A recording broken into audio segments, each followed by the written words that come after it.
모인 성도와 또한 인터넷으로 드려지는 예배에 참석하는 성도에 지금부터 하나님의 사랑과 은혜가 늘 함께하기를 주의 이름으로 축원합니다. 이번 주 금요일은 6월 25일은 우리가 과거에 6.25 사변을 겪었던 날입니다. 잘 아시는 것 같이 북한이 불법적으로 남침을 함으로 인해서 우리나라가 정말 큰 어려움에 겪게 됩니다. 3일 만에 서울이 함락되는 수모를 겪습니다. 그리고 아주 포죽시세로 낙동강까지 밀려가는 일이 있었습니다. 저는 전쟁 세대가 아니기 때문에 믿음의 선배들로부터 이야기를 들었습니다. 이때 정말 이 남한도 공사가 되는 아주 절대절명의 위기일 때 9월 15일 유엔군과 한국군이 연합하여 인천 상륙작전을 펴게 됩니다. 잘 아시는 것 같이 인천은 조수 간만의 차이가 굉장히 심한 곳입니다. 전 세계가 알아주는 정도의 조수 간만의 차이가 있는데 물이 빠지면 모래사장이 아니라 갯벌입니다. 그러니까 사람도 빠지고 상륙정도 빠질 수밖에 없고 또한 상륙을 한다 할지라도 또한 8시간에서 9시간이 지나면 물이 들어오고 나오기 때문에 보급품이 잘 조달이 안 되고 또한 갯벌에서 그냥 무방비 상태로 놓이게 되면 저게 집중포화로 피할 수 없는 전혀 방어 취지가 되지 않은 그 바다에서의 그 상륙작전을 한다는 것은 굉장히 무모한 짓입니다. 이 일을 감행했던 그 사성장군 더글라스 메가더는 인천 상륙작전을 해야 한다는 것을 고집을 하게 됩니다. 왜냐하면 여러 가지 여건이 분명히 상륙하는데 굉장히 불리합니다.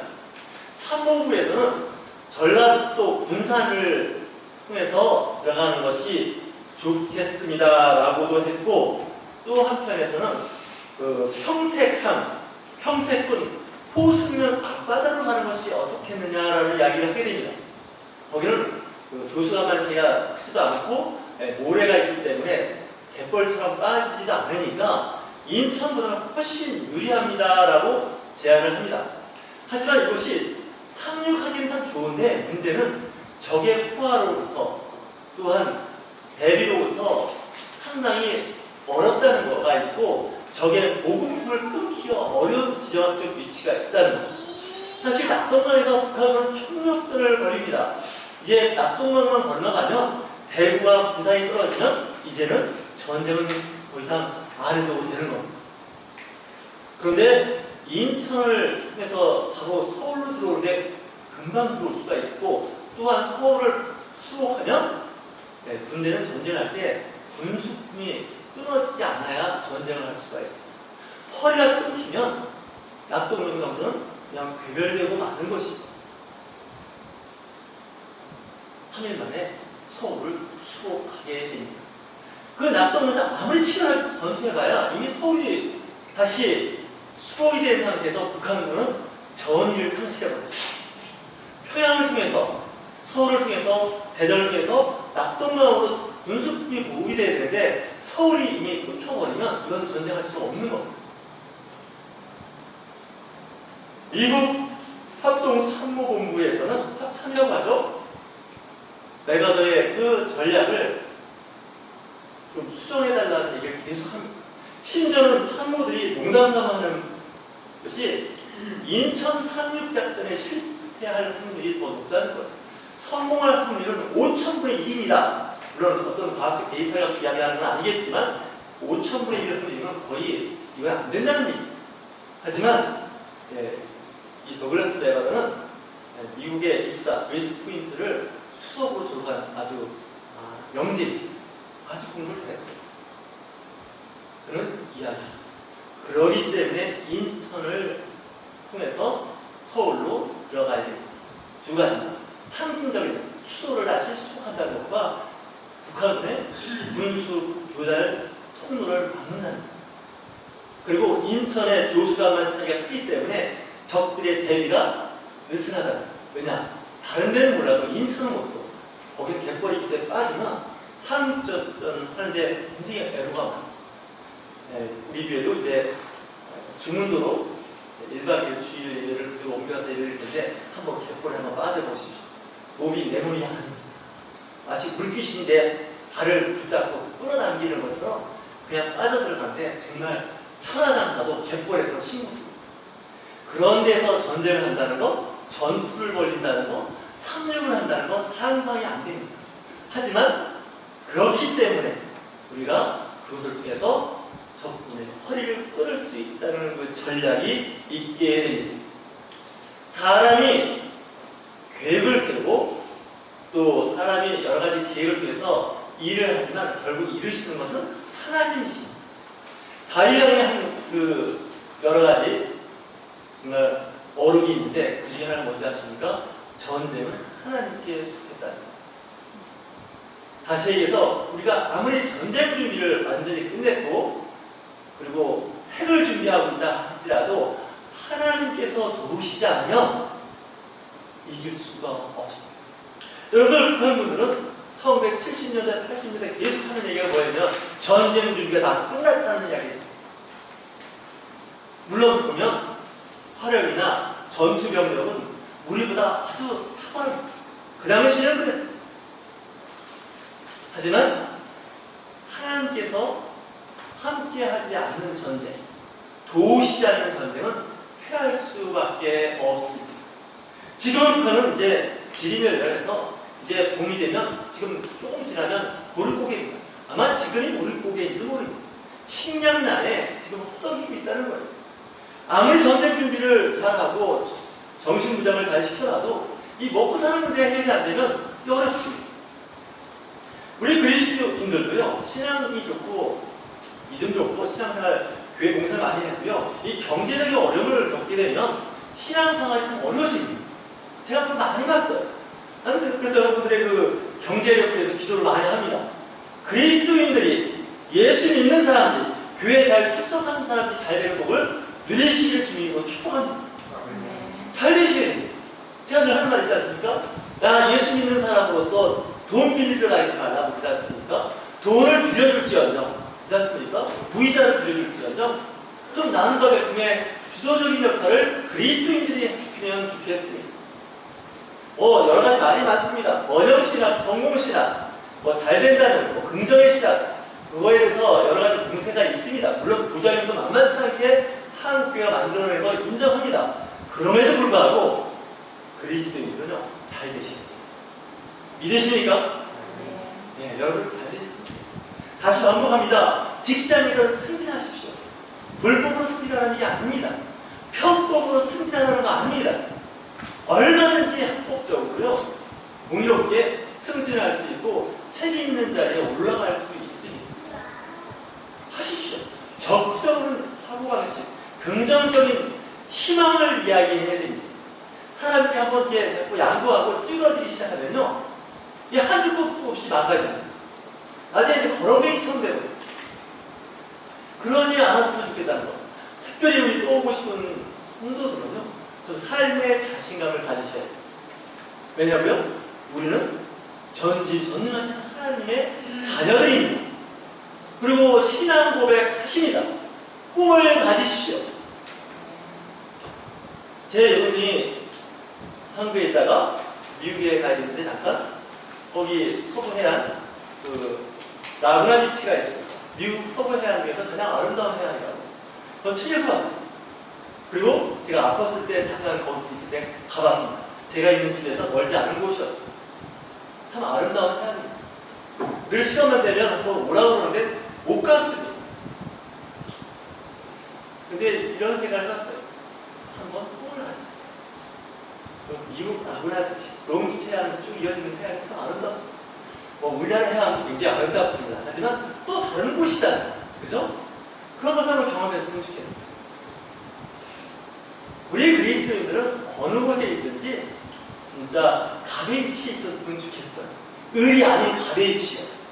또 가만히가 또 갑질한다 이런 얘기 할지 모르겠는데 그건 부정적인 의미에서 갑입니다. 섬기고 나누고 베푸는 갑의 위치에 있어야 된다는 거예요. 그래서 저도 이제 목회 스타일을 바꿔보기로 했습니다. 10년 동안 늘 을의 위치에서 금요일과 배려를 받는 입장에서 생각했는데 이게 아닌 것 같아요. 늘 누군가 전도하는 팀들이 와서 전도해주고 누군가를 도와주는 사람들이 있어서 도움받고 물론 초기에 어려울 때는 당연히 또 그럴 수 있지만 어느 정도 세월이 흐른 후에는 이제 입장이 바뀌게 됩니다. 그렇지 않겠습니까? 태어나면서부터 평생을 어떻게 살았느냐는 거죠. 어느 한 분이 얘기한 게 있습니다. 태어날 때는 가난하게 태어났지만 죽을 때 가난하게 죽는 것은 본인의 책임이라는 거예요. 무슨 얘기인지 아시겠죠? 태어날 때 내 환경이 가난한 집에 태어날 수 있습니다. 어려운 집에 태어날 수 있습니다. 하지만 우리에게 인생이 주어지는 거예요. 그 세월이 70년인지 100년인지는 알 수가 없습니다. 요즘에 길의 연령이 많이 늘었기 때문에 오래 삽니다. 그때까지 가난하다는 것은 물론 나눠주고 베풀기 없기 때문에 가난하다는 건 이해를 하지만 본인이 게으르고 아니면 불성실해서 그런 일이 있다면 그건 본인이 좀 스스로가 돌아보셔야 됩니다. 우리는 자유민주주의에서 살고 있습니다. 자기 능력을 인정하는 사회예요. 우리는 공산주의나 사회주의가 아니에요. 자기 개인의 어떤 자유와 능력을 제한받지 않습니다. 힘껏 능력껏 일해서 그 성과를 낼 수가 있어요. 그러니까 그 성과를 가지고 긍정적이고 희망적인 곳에 우리가 역량을 발휘할 수 있어. 그러니까 여러분들이 적극적인 사고, 긍정적이고 희망적이고요. 그리고 좀 직업에 돈이 좀 부족했으면 좋겠어요. 믿으시니까?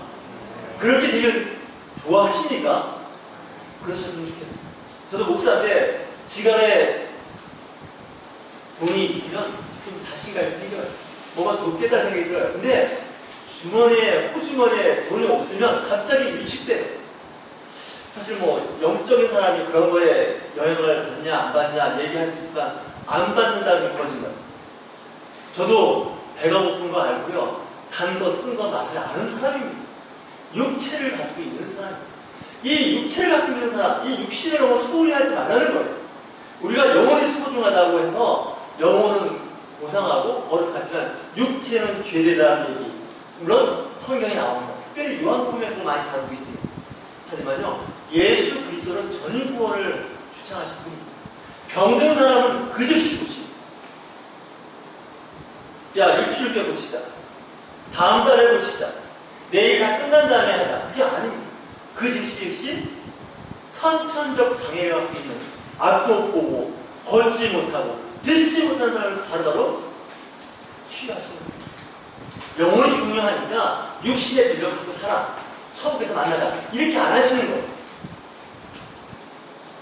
그러니까 예수님은 아직 제가 보니까 전인구원의 아주 대표적인 분이셨어요. 구약은 그렇지 않아요. 하지만 신약에서는 인간의 그 문제를 하나하나 짚어주면서 말씀하시고 살려주시는 거예요. 심지어는 3일 동안 먹지도 못한 그 5,000명이 된 사람들한테 4,000명이 모인 사람들한테 오병의 기적을 일으키시는 거예요. 물고기 2마리와 보리떡 7개로 4,000명을 먹이시는 거예요. 야, 저들이 그냥 하면 허기지고 지칠 텐데 주변에 식당도 없고 먹을 게 없으니까 음식을 그 자리에서 만드시는 거예요. 놀라운 레시피예요. 재료는 별거 없어. 근데 양으로 그들 다 먹이시는 거예요. 주님께서 우리에게 말씀하시길 뭐라고 말씀하시는 줄 아시나요? 저는 이 말씀을 읽을 때마다 힘을 얻게 됩니다. 요한복음입니다. 아버지께서 아들을 사랑하사 자기가 행하시는 것을 다 아들에게 보이시고 또 그보다 더한 큰 일을 보이사 너희로 놀랍게 여기게 하시리라. 요한복음 14장 10절 제가 좋아하는 말씀이에요. 이 말씀 잘못하면 교주가 될 수도 있어요. 내가 진실로 너희에게 이르노니 나를 믿는 자는 내가 하는 일을 그도 할 것이요 또한 그보다 큰 일도 하리니 이는 내가 아버지께로 가리라. 예수님께서 제자들에게 뭐라고 말씀하시냐고요? 자, 너희들도 내가 하는 일, 병 고치고 귀신 내쫓고 세상을 바꾸는 일을 너희들이 이제 할 것인데 나보다도 더 큰 일을 하게 될 것입니다. 예수는 공생애가 3년 반이었기 때문에 짧았습니다. 밤낮 잠을 안 자고 하셨다 할지라도 3년 만은 공생이에요. 근데 우리는 지금 어떻게 해요? 70년, 80년, 90년, 100년을 삽니다. 나도 주 예수 그리스도와 같이 그와 같은 일을 할 수 있다. 그리고 그분이 하시는 것보다 더 많은 일을 하실 수 있다라고 이야기합니다. 잘 아시는 것 같이 조영기 목사님은 지구를 103바퀴를 돌면서 말씀을 전했다라는 얘기를 하십니다. 아마 지금 더 될 것도 몰라요. 예수님이 갈릴리 호수의 그 이스라엘에 제한된 그 공간에서 사역하셨다면 그 위에 지금도 전 세계를 비행기를 타고 다니시면서 선교하시는 분들이 많이 계십니다. 예수님도 안 갔다 오신 예수님 당시에 있는지도 몰랐던 북미와 남미와 호주라는 게 있지 않습니까? 현대인들이 거기 갑니다. 우리 교인들이 정말 나중에 그런 곳에 한번 아울리치를 한번 갔으면 좋겠어요. 기도하면 됩니다. 믿으시기 바랍니다. 그래서 제가 7월 17일날 18일날을 중문도로 가는 거예요. 교동도나 성모도는 섬이지만 배 안 타고 갈 수 있는 곳이에요. 근데 왜 배를 타고 가느냐? 왜 섬을 배를 타고 가느냐? 여러분들한테 작은 체험이 있지만 체험을 하실 수 있도록 하는 거예요. 배를 타려면 주민등록증이 있어야 돼요. 신분이 증명이. 그리고 섬이라는 것은 배를 타야 되는데 선착장이라는 게 있습니다. 별거 아닌 것 같으면요, 들어갔다 나왔다 그 안에 있다는 건요, 그리고 바다 위에 있다는 건 항해를 한다는 뜻이에요. 굉장히 거룩한 미션이 있어요. 다 아시는 것 같아요. 콜럼버스는 항해를 합니다. 대서양을 건너서 새로운 대륙을 발견합니다. 그 당시 지도도 없습니다. 내비게이션이 없어요. 그냥 가면 있을 것이다 라는, 제가 또 그 지도가 있긴 있겠지만 그 지도가 우리가 갖고 있는 정밀한 지도가 아닙니다. 대략 그런 것이 있을 것이라는 믿음입니다. 바다는 우리가 보면 그냥 길이 없는 것 같지만 길이 있습니다. 하지만 초창기 바다를 개척한 사람들은 그 길이 없는 길을 위험을 무릅쓰고 가는 거예요. 여러분들, 그냥 남이 닦아놓은 길, 아스팔트 같은 길을 질주하는 것도 정말 상쾌한 사실이에요. 저는 요즘 가끔 오즈에 관련된 해외 드라마를 보는데, 내지는 다큐멘터리를 봅니다. 야, 내 평생에 저기 한번 가볼 수 있을까? 못 가지만 눈으로 한번 가보자. 하지만 참 가면 왠지 한번 가고 싶은 거예요. 한번 여행을 떠나고 싶은 거예요. 물론 집들하면 개고생입니다. 정말 집이 가장 행복하고 좋아요. 하지만 집을 떠나서 멀리 한번 여행을 해보는 거예요. 심지어 주일, 우리 교회 지금 안산에서 오시는 자매가 있고요. 또 당산역에서 김포 끝자락까지 오시는 우리 또 선배님이 계세요. 정말 만만치 않아요.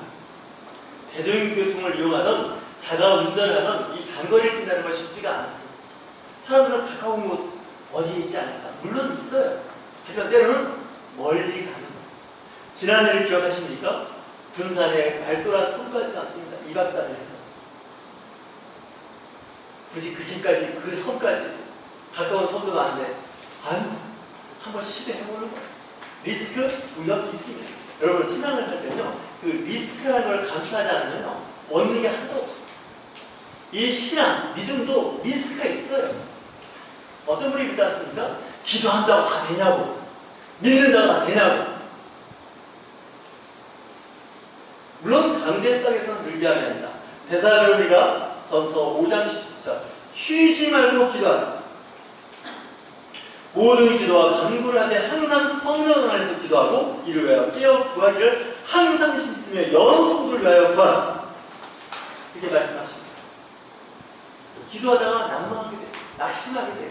왜냐하면 이 성질을 접한 사람들은 이 기도를 할 때 속이 터지는 거예요. 근데 하나님 나라에서는 그 시간을 조절하고 있는 거예요.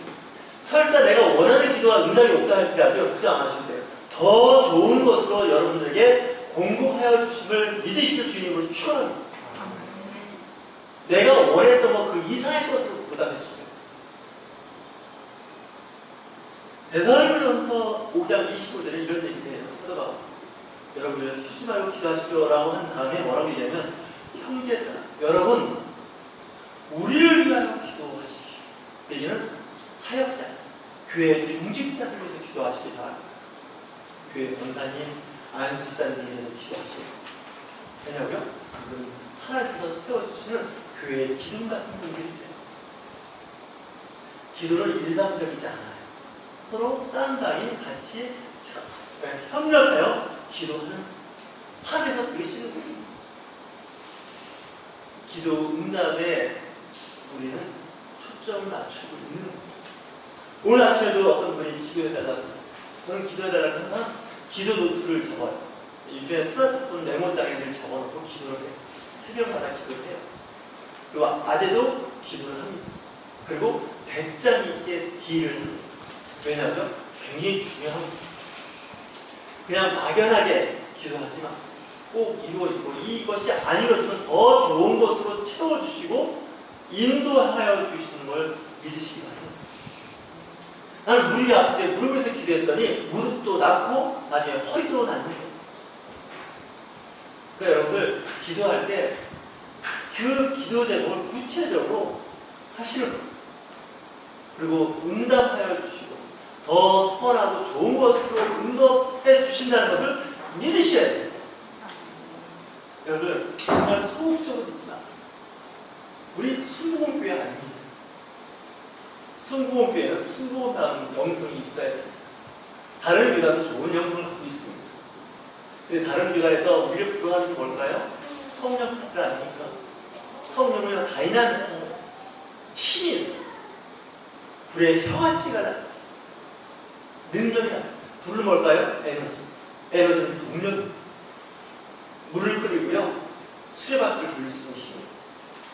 우리 또 오고 싶은 성도들이 힘을 가졌으면 좋겠어요. 능력을 가졌으면. 모험하는 거를 주저하지 않았으면 좋겠어요.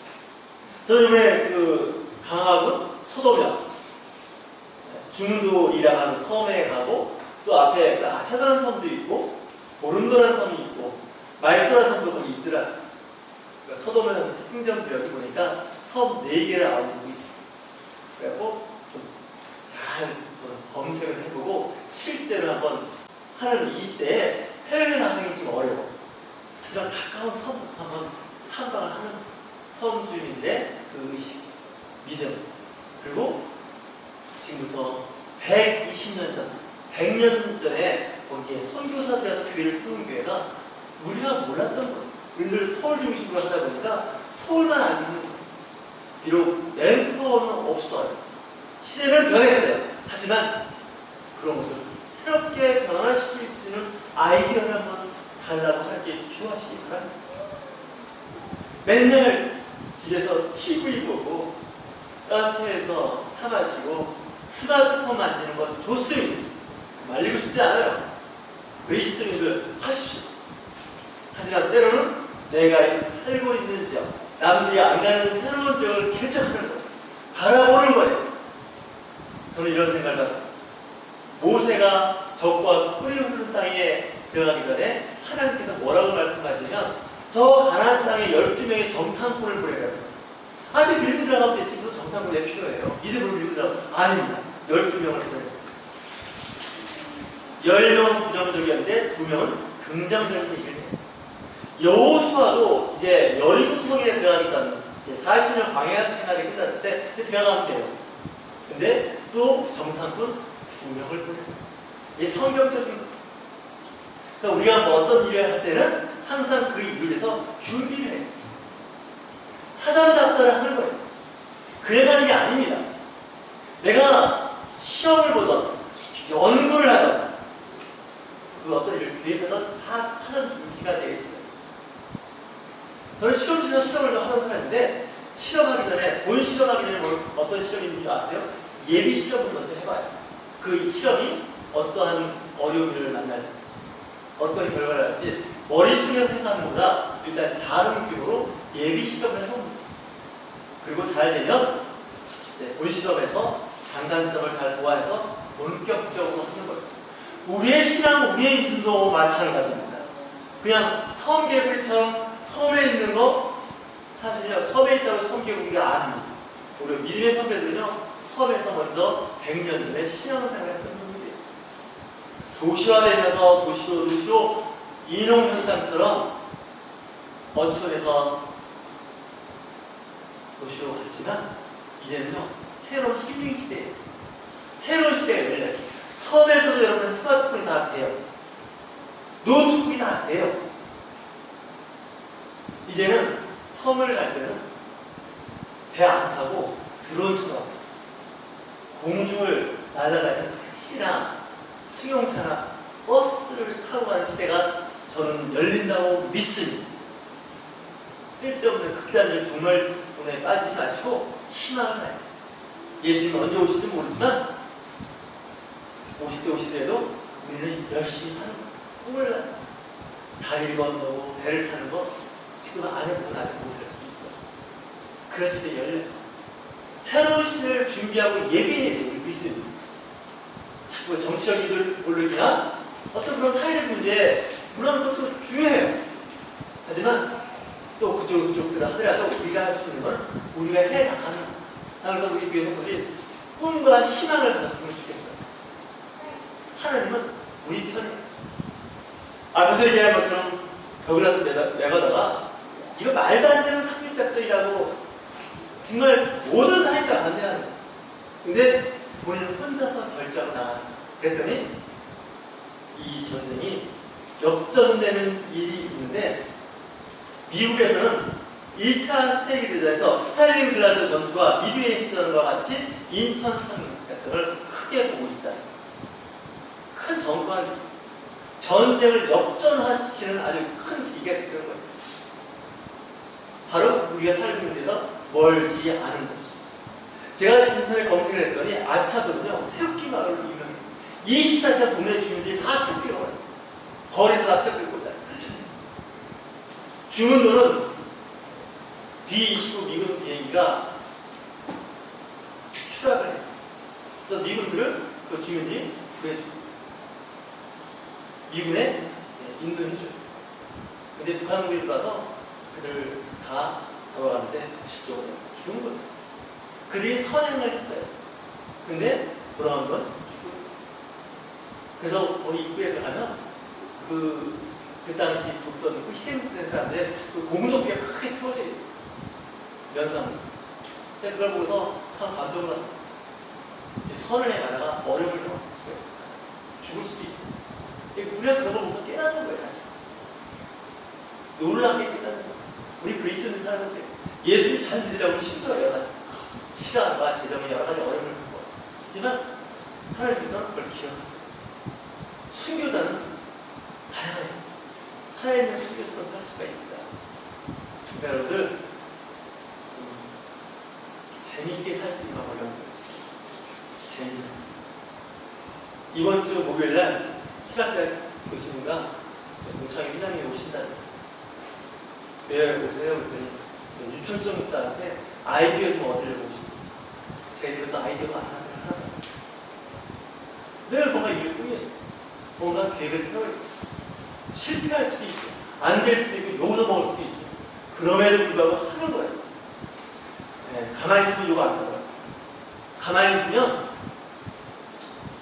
중간에 갈 수도 있을지 모르겠어요. 하지만 문제는 되는 게 하나도 없어요.